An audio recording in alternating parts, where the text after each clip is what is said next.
And finally this evening, the road to success is paved in rhinestones for a man from East Tennessee. Steve Summers has spent more than 30 years making sure the legendary Dolly Parton stands out in her wardrobe.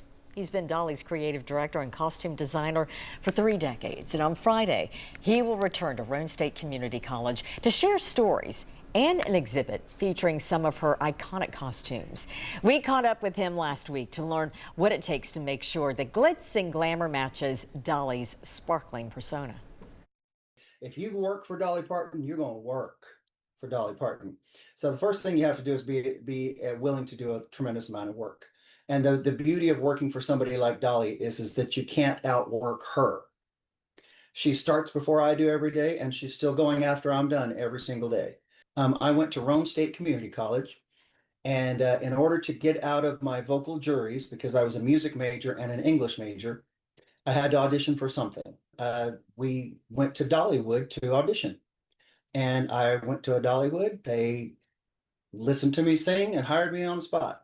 And then I was a singer dancer, and I worked behind the scenes because I really enjoyed the sets and the scenery and the costumes and the putting things together more than I actually enjoyed performing.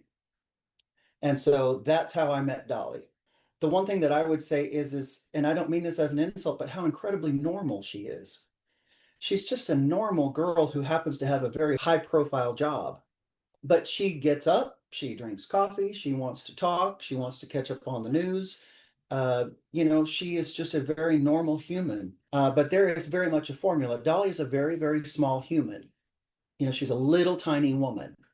Everybody thinks that she's this larger than life person, but physically she's very, very small. And so it's easy to overwhelm her little body. And so I have to keep that in mind all the time. So there's some non-negotiables. She's going to have a very cinched waist because that makes her look very proportioned. She's going to have clothes that, believe it or not, are relatively plain. They're just very detailed. The way that it works with her is I get the schedule, I find out what she's agreed to do and what we're going to be working on, and then I start investigating. What do we have to do? How does she get there? Is she sitting? Is she standing? Does she have to sing? Does she have to play an instrument? Are there kids involved? Does she have to walk? Is she sitting before she goes? Is it going to be wrinkled when she stands up? Is there a curtain she's standing in? There's a million questions that you have to ask and get information for. And then then we start deciding, well, what should she wear? And she always chimes in. She has the last word on everything. And I provide several options for just about everything. A lot of people ask all the time how she's doing. She's great.